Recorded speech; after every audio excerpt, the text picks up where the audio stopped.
जागतिक योग दिनाच्या आपणा सर्वांना खूप खूप शुभेच्छा। दरवर्षी 21 जून रोजी जगभरात जागतिक योग दिवस साजरा केला जातो। योगाचे अनेक फायदे आणि त्याचे महत्त्व लोकांपर्यंत पोहोचवण्यासाठी हा दिवस साजरा केला जातो। जागतिक योग दिनाचा इतिहास असा आहे की भारताने संयुक्त राष्ट्रसंघात 21 जून हा दिवस आंतरराष्ट्रीय योग दिन म्हणून साजरा करण्याचा प्रस्ताव मांडला होता। 11 डिसेंबर 2014 रोजी संयुक्त राष्ट्र महासभेने या प्रस्तावाला मंजुरी दिली आणि त्यानंतर 2015 पासून दरवर्षी 21 जून रोजी जागतिक योग दिन साजरा केला जाऊ लागला।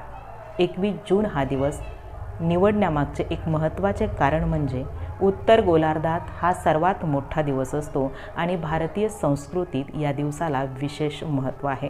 योगाचे महत्त्व आणि फायदे असे आहेत, योग हा केवळ शारीरिक व्यायाम नसून तो शरीर, मन आणि आत्मा यांना जोडणारा एक प्राचीन अभ्यास आहे। योगाचे नियमन आचरण केल्याने अनेक शारीरिक आणि मानसिक फायदे मिळतात।